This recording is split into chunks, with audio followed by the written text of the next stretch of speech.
Hi అండి. అందరికీ నమస్కారం. Welcome to my channel. ఈ వీడియోలో ఈ ఉద్యోగులకు దసరా బోనస్ అండి 46,000 నేరుగా ఖాతాల్లో జమ. పూర్తి సమాచారాన్ని అయితే వీడియోలో తెలుసుకుందాము.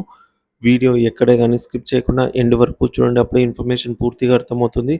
వీడియో చూస్తున్న ప్రతి ఒక్కరు వీడియోకి లైక్ చేయండి ఫ్రెండ్స్. అలాగే వీడియోని తోటి ఉద్యోగ పెన్షన్ మిత్రులతో అయితే షేర్ చేయండి. కొత్తగా మన ఛానల్ చూస్తున్న వారు సబ్స్క్రైబ్ చేసుకున్నట్లయితే దయచేసి మన ఛానల్‌ని సబ్స్క్రైబ్ చేసుకోండి. దీని ద్వారా నేను చేసే లేటెస్ట్ వీడియోస్ అన్నీ మీ వరకు రీచ్ అవుతాయి. ఆలస్యం చేయకుండా వీడియోలోకైతే వెళ్ళిపోదాము. ఫ్రెండ్స్, ఇక వివరాల్లోకి వచ్చినట్లయితే ప్రభుత్వ ఉద్యోగులకు దసరా బోనస్‌గా 18,000 జమ. ఈసారి దసరా బోనస్‌గా అధికారిక ఖాతాల్లోకి అధికారికంగా 18,000 జమ కానుంది. 7వ వేతన సంఘం ప్రకారం బోనస్ లెక్కింపు వ్యవహారంలో కేంద్రానికి ప్రతిపాదన అందింది. ఈ ప్రతిపాదన అమల్లోకి వస్తే ప్రతి ఉద్యోగి కూడా 46,000కి పైగా బోనస్ అందే అవకాశం ఉంది. అంటే 78 రోజుల వేతనాన్ని బోనస్ రూపంలో పొందే అవకాశం కలగబోతోంది. ఈ సంవత్సరం రైల్వే ఉద్యోగులకు గత సంవత్సరాలకు ఒకటే ఎక్కువ బోనస్ పొందే అవకాశం ఉంది. దీనివల్ల కేంద్ర ప్రభుత్వ ఉద్యోగులు ఆర్థికంగా చాలా మేలు జరుగుతుందని భావిస్తున్నారు. అయితే బోనస్ లెక్కింపులో నేషనల్ సాలరీ సీలింగ్‌పై నిపుణులు విభిన్నమైన వ్యాఖ్యలు చేస్తున్నారు. ఏఐ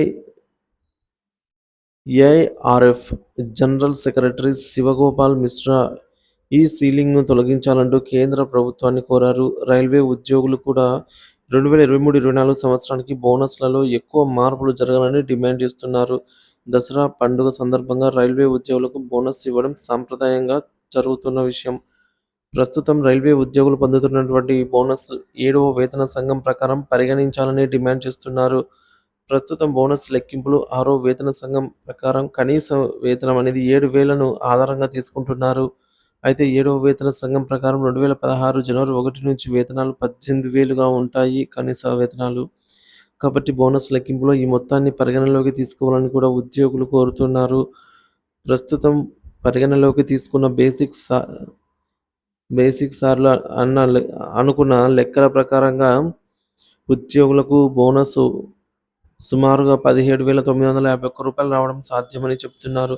రైల్వే ఉద్యోగులు ప్రస్తుతం శాలరీ సరిపోదని వాపోతున్నారు. దీనిపై దసరా బోనస్ గురించి చర్చలు జరుగుతున్నాయి. ప్రస్తుతం 78 రోజుల బోనస్ అందించాలనే చర్చలు నడుస్తున్నాయి. ఈ చర్చల ప్రకారంగా కనీస వేతనం 18,000గా ఉన్నప్పుడు ఉద్యోగులకు ఈ లెక్కల ప్రకారంగా రూ.